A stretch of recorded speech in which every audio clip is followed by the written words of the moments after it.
Bismillahirrahmanirrahim. Assalamualaikum tuan-tuan dan puan-puan. Salam sejahtera dan salam keluarga Malaysia. Saya Suhaili binti Ihsan, merupakan Ketua Pegawai Eksekutif untuk Kumpulan Pendidikan ABS. Tuan-tuan dan puan-puan, hari ini saya akan berkongsi mengenai pendidikan keusahawanan kepada anak-anak. Apakah pentingnya keusahawanan ini dididik sejak anak itu kecil?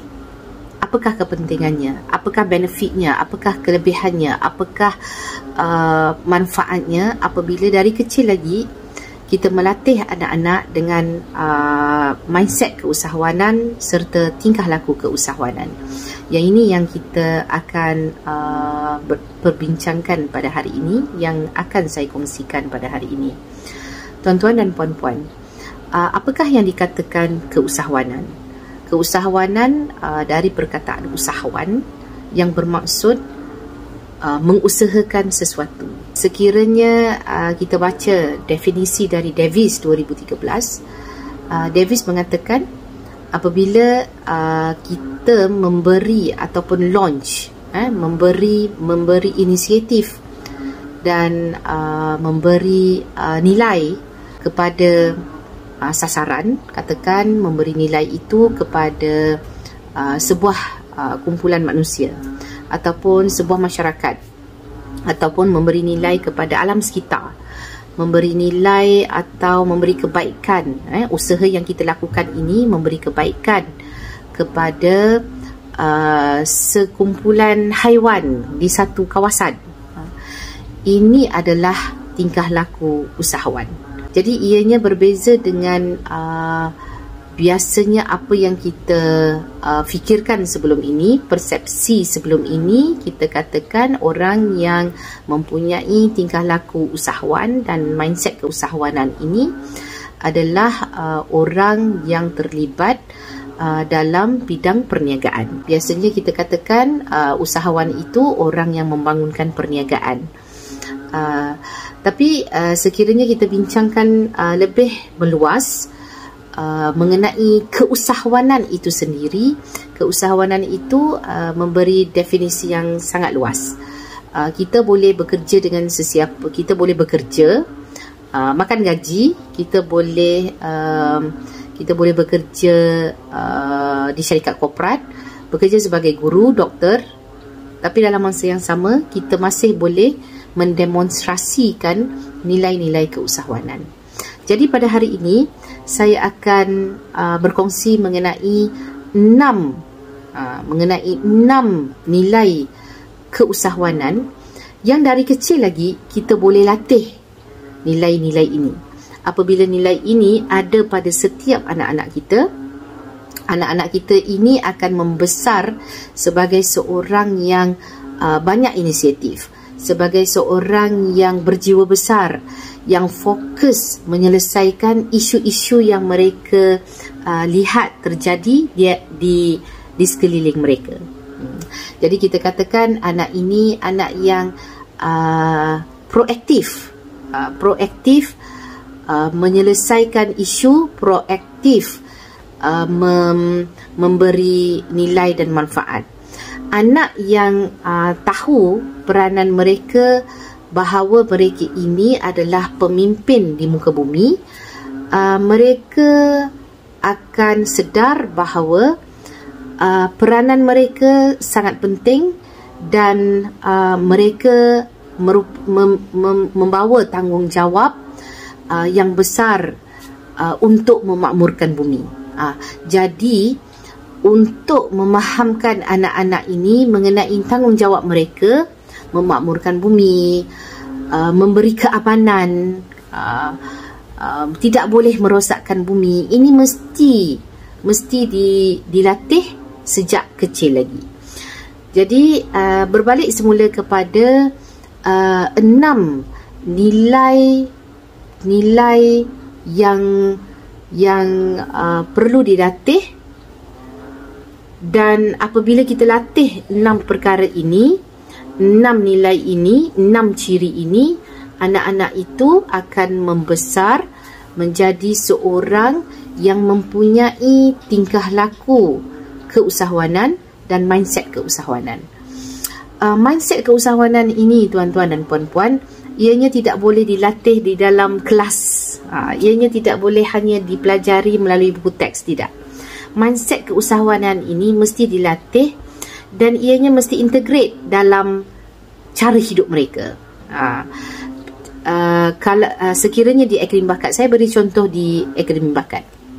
Akademi Bakat ABS merupakan inisiatif kumpulan pendidikan ABS di dalam menyediakan sebuah institusi pendidikan yang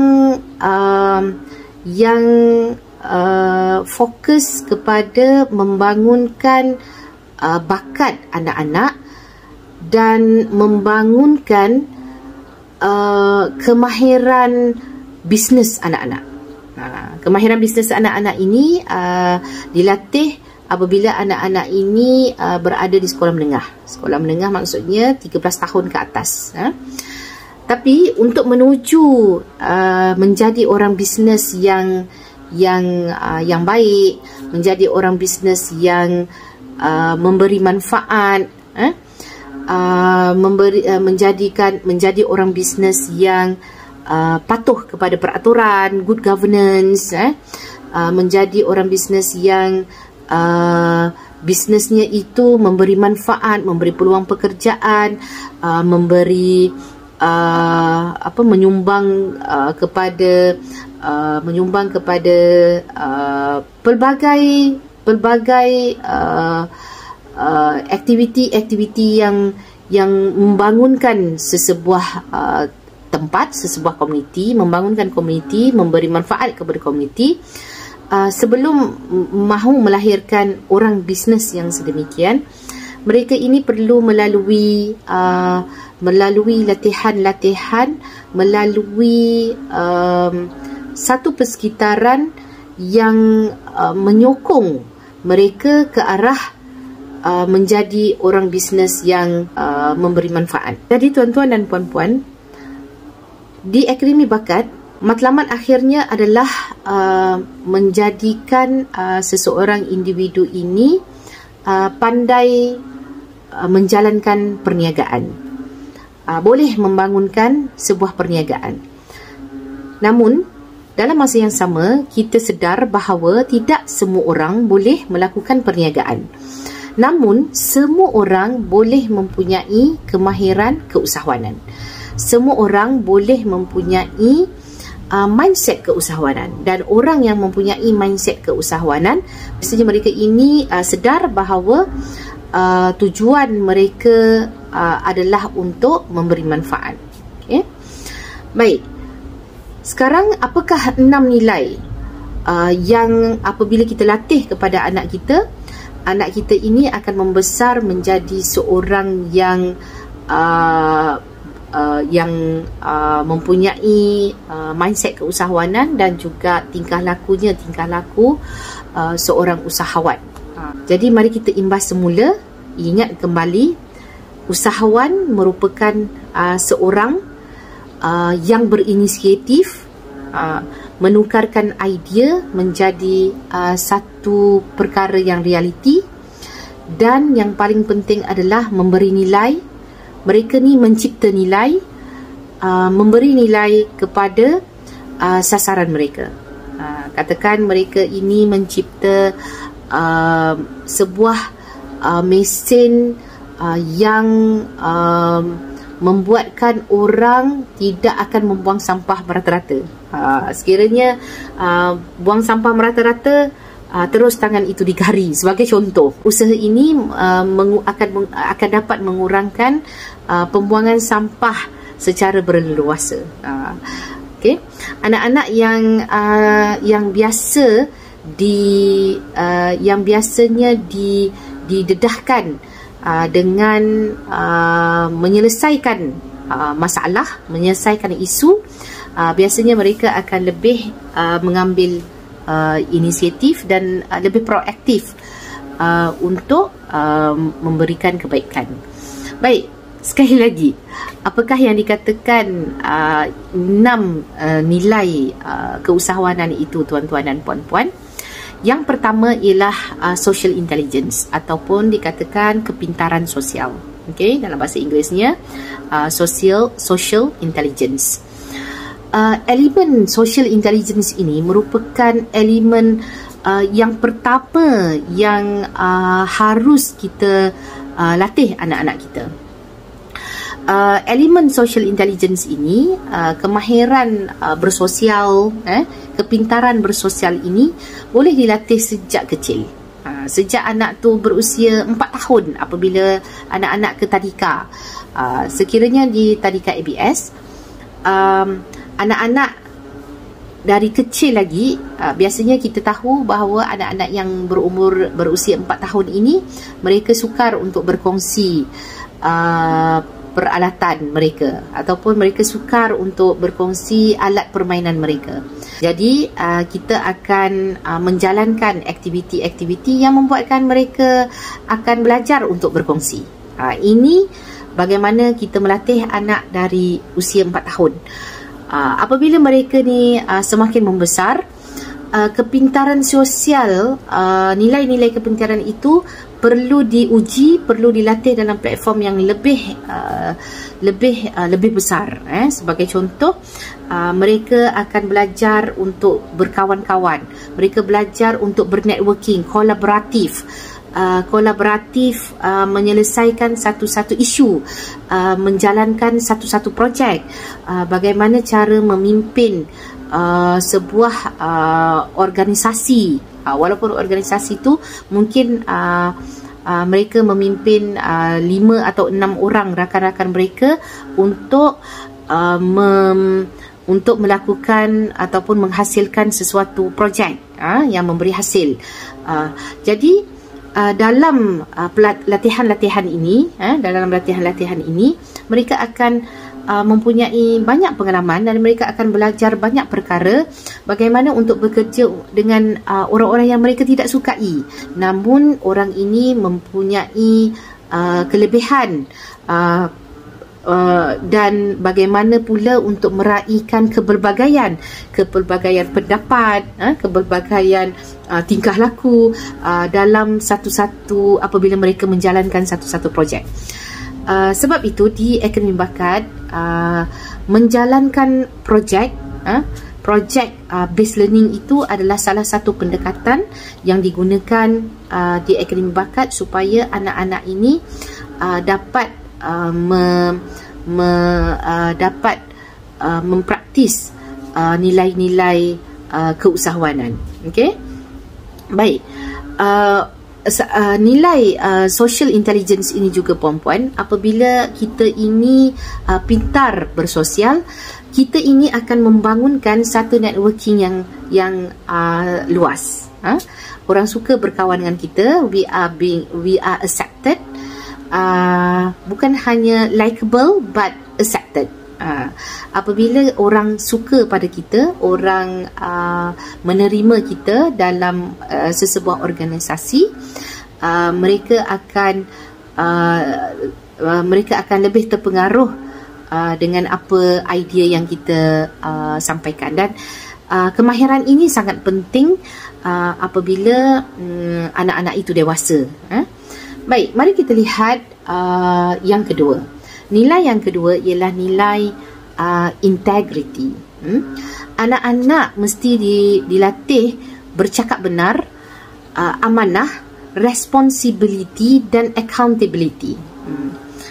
Okay. Dalam melatih integrity ini, dia mesti bermula dengan ibu bapa dahulu.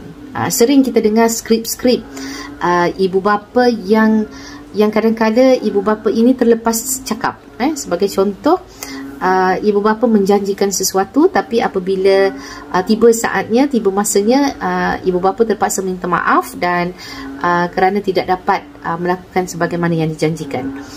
Jadi ibu bapa perlu berhati-hati apabila berjanji, kerana ini adalah kerana anak-anak akan memerhati. Apabila anak perhati, tingkah laku kita. Jadi pemerhatian ini yang akan membawa kesan dan akhirnya anak-anak akan belajar bahawa untuk menenangkan seseorang haruslah berjanji yang muluk-muluk, yang manis-manis. Nilai yang kedua, tuan-tuan dan puan-puan, nilai yang kedua ialah nilai integriti. Nilai integriti, orang yang memiliki karakter ataupun nilai integriti ini, mereka biasanya akan bercakap benar, mereka telus, tak ambil rasuah. Dan integriti ini, definisi mudahnya tuan-tuan dan puan-puan adalah tingkah laku yang kita lakukan sama apabila kita berada di hadapan orang ataupun apabila kita berada keseorangan. Tingkah laku ni sama. Okey, integriti ini pula sangat bertentangan dengan nilai buruk yang dikenali sebagai berbohong, nilai mencuri. Integriti ini bertentangan dengan sikap mengambil rasuah. Orang yang memiliki tingkah laku integriti, kita katakan mereka ini adalah individu yang genuine dan autentik. Mereka ini telus. Mereka ini mudah dipercayai. Jadi untuk menjadi orang yang mudah dipercayai, untuk menjadi orang yang orang lain yakin, memberi kepercayaan, hal ini perlu dilatih dari kecil. Dan hal ini perlu dimulakan oleh orang-orang dewasa di sekeliling mereka. Sekiranya kita tidak mampu melakukan sesuatu, kita terus saja beritahu kepada anak, hari ini saya tak boleh melakukan ini, ibu tak boleh melakukan ini, guru tak boleh melakukan ini, ataupun sekiranya kita tidak tahu sesuatu jawapan, kita terus beritahu kepada anak, guru tak tahu, saya tidak tahu, mari kita sama-sama mencari jawapannya. Jadi ini akan memberi signal pada anak-anak, it's okay to say tak tahu, saya tak tahu, okay, tak apa, yang penting kita cari jawapannya, yang penting kita cari solusinya. Okay, baik. Tuan-tuan dan puan-puan, nilai yang ketiga ialah nilai altruism. Kata sifatnya altruism. Elemen altruistik ni menjadi altruism ni bermaksud, kalau dalam organisasi, bermaksud membuat satu-satu keputusan dengan mengambil kira orang lain, mengambil kira kesenangan orang lain. Paling mudah kita mahu melatih altruistik kepada anak kita ialah apabila ternampak sampah di tempat yang tidak sepatutnya, tanpa disuruh, kita buanglah sampah itu di tempat yang sepatutnya. Kita nampak sampah yang berada di tempat yang tidak sepatutnya, tanpa disuruh, ambillah sampah, kutip sampah dan buang dalam tong sampah. Itu semudah-mudah untuk kita melatih altruistik. Dan berdasarkan banyak pembacaan, sifat altruistik ini boleh dimulakan dengan melatih anak-anak melakukan pekerjaan-pekerjaan mudah sesuai dengan usia anak-anak itu di rumah. Apabila kita melatih anak-anak melakukan kerja rumah, kita beritahu pada anak-anak apabila anak-anak melakukan kerja rumah ini, anak-anak sebenarnya sudah menyenangkan beban yang ditanggung oleh ibu ayah.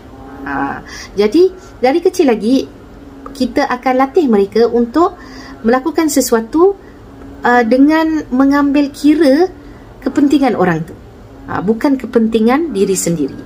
Kalau tuan-tuan tengoklah orang yang parking kereta merata-rata, kita tengok orang parking kereta merata-rata, kadang-kadang mereka parking kereta ikut suka hati.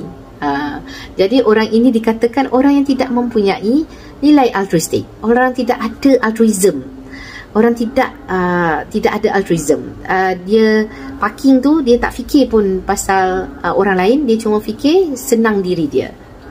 Okay, tuan-tuan dan puan-puan, jadi orang yang mempunyai altruistik ni, puan-puan, biasanya mereka ini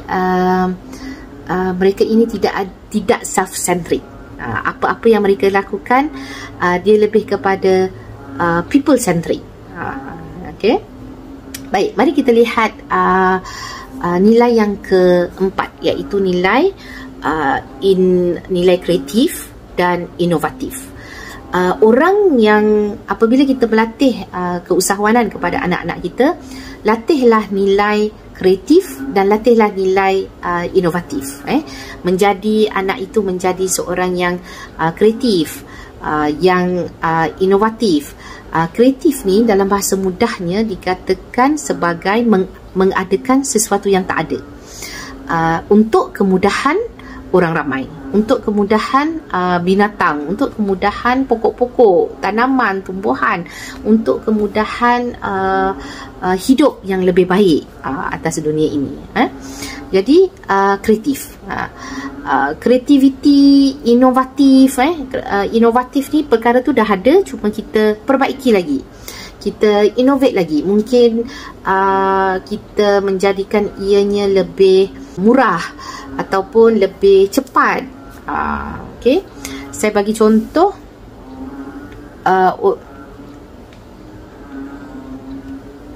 Okay, orang yang kreatif dan orang yang inovatif ini sangat dekat dengan sifat entrepreneur, sangat dekat dengan orang yang mempunyai mindset keusahawanan.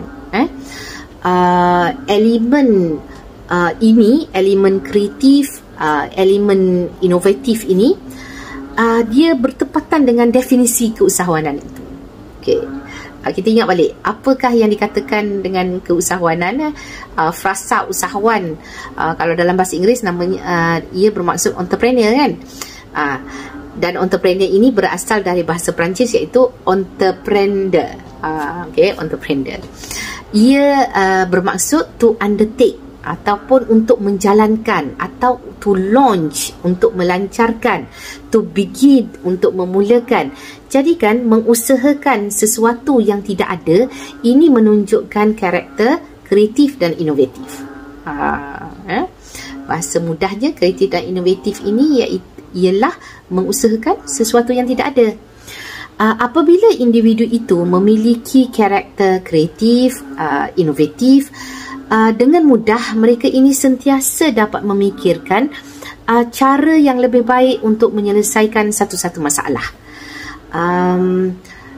Yang penting ialah kita mesti latih anak-anak kita berhadapan dengan masalah, bukan lari dari masalah. Ramai orang lari dari masalah, tapi yang kita nak latih anak-anak kita berhadapan dengan masalah. It's okay, ada problem, it's okay. Yang penting kita perlu usahakan cari solusinya supaya masalah itu dapat diselesaikan. Ia sama juga dengan mindset begini yang kita mahu tanamkan.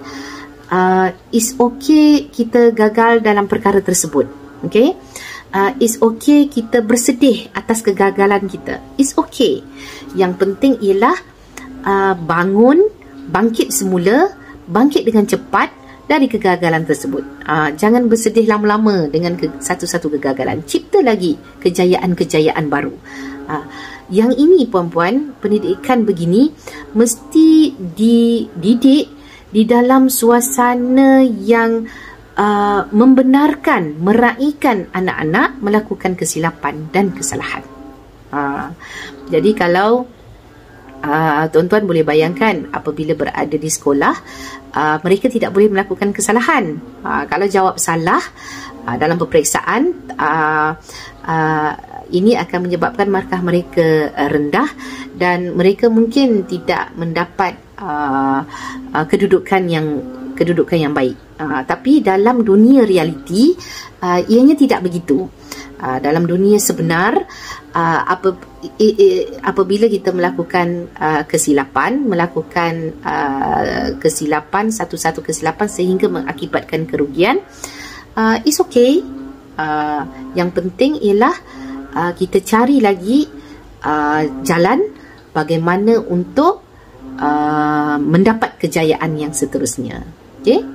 Baik, mari kita lihat nilai yang kelima. Nilai bagaimana melatih nilai keusahawanan ada pada bagaimana melatih nilai keusahawanan, kita lihat pula nilai yang kelima. Nilai kelima ialah nilai tingkah laku berdiplomasi. Anak-anak yang pandai berdiplomasi, mereka bukan hanya pandai bekerjasama, dia social intelligence tadi, mereka bukan hanya pandai berdiplomasi, namun mereka ini pandai berunding, negotiation. Mereka ini pandai berunding, pandai meraihkan kepelbagaian, dan mereka ini rakan kongsi yang baik. Mereka ini perlu dipilih sebagai rakan sepasukan. Tuan-tuan dan puan-puan, orang yang pandai berdiplomasi, dia pandai melayan dan menghormati setiap orang. Orang yang pandai berdiplomasi ini, dia pandai melayan dan menghormati semua orang. Tidak kira perbezaan warna kulit, mereka mereka akan meraihkan apa-apa pun perbezaan pendapat, perbezaan agama, perbezaan kaum bangsa. Anak yang mempunyai karakter ini, mereka akan pandai berunding, bijak berunding, bijak menjalankan proses-proses rundingan walaupun bersama dengan musuh. Walaupun rundingan itu berlaku bersama pihak musuh. Walaupun begitu, mereka masih mampu menghasilkan satu persetujuan dan satu persefahaman. Jadi, bagaimana kita mahu melatih diplomasi ini dari kecil? Sekiranya katakan anak kita ini mempunyai ramai adik-beradik, kita tidak boleh hanya memenangkan yang adik berbanding yang kakak atau abang dengan alasan bahawa kakak dan abang dah besar, jadi kakak dan abang perlu mengalah. Tidak, tak boleh. Jadi tuan-tuan dan puan-puan, sekiranya berlaku satu-satu konflik, ada tekniknya bagaimana kita meleraikan konflik tersebut tanpa menyebelahi mana-mana pihak. Yang ini yang kita mesti latih pada anak kita, supaya kalau anak tu adik yang kecil, kalau abang asyik mengalah, adik yang kecil pun perlu mengalah juga.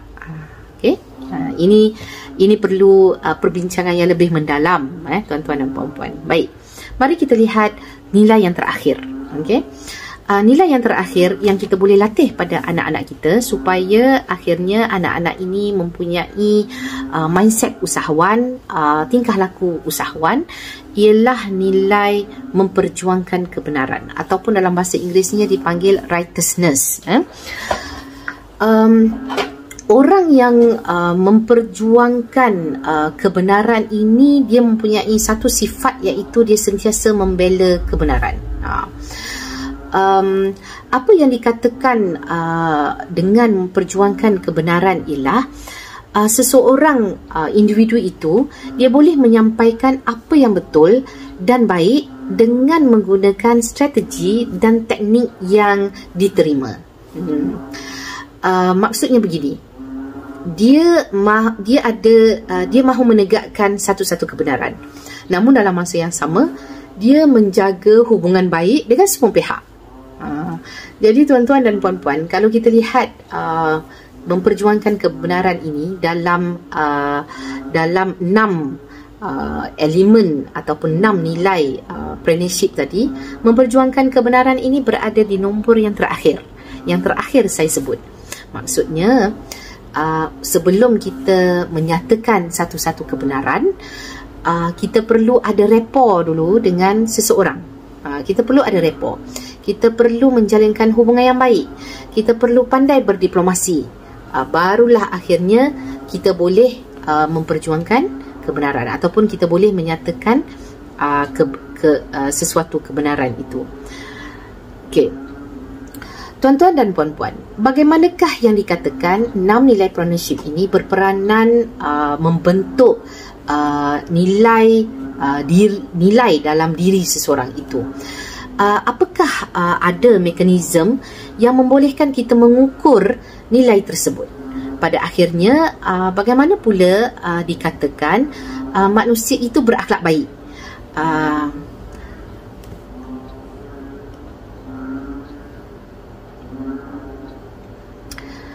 Tuan-tuan dan puan-puan, di dalam kumpulan pendidikan ABS, kami mempunyai satu keyakinan yang tinggi di dalam menepani pendidikan masa hadapan dalam lanskap pendidikan di Malaysia khususnya, di mana kami mahu membangunkan sebuah model rujukan pendidikan alternatif yang pertama bagi sekolah berasaskan keusahawanan di dalam Malaysia. Tuan-tuan dan puan-puan, bagaimana 6 nilai partnership ini berperanan membentuk nilai diri seseorang itu.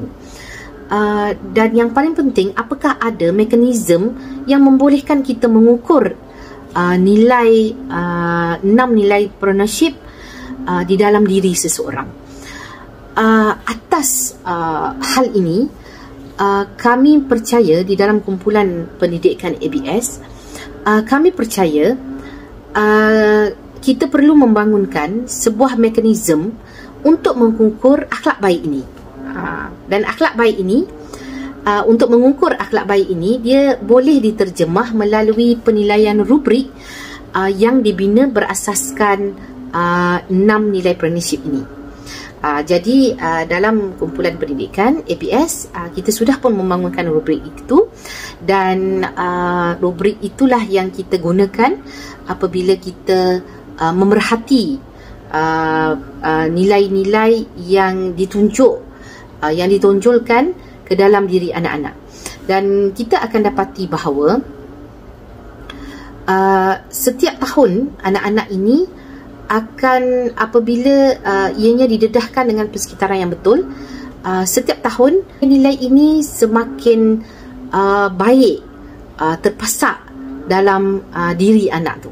Kita boleh lihat bagaimana anak ini menyelesaikan masalah dengan mengambil kira keperluan rakan-rakannya, sebagai contoh, dengan mengambil kira keperluan guru-gurunya di sekolah, ataupun mereka sentiasa tercetus pemikiran-pemikiran yang akhirnya pemikiran itu yang akhirnya memberi idea-idea untuk menambah nilai dan memberi manfaat. Inilah dia tujuan pendidikan, tuan-tuan dan puan-puan. Saya mahu akhirkan sesi saya ini dengan sebuah rakaman video yang mana untuk memberi lebih kefahaman kepada tuan-tuan dan puan-puan bagaimana kami melatih nilai keusahawanan di dalam kumpulan pendidikan ABS. Dengan itu, tontonlah video tersebut. Terima kasih.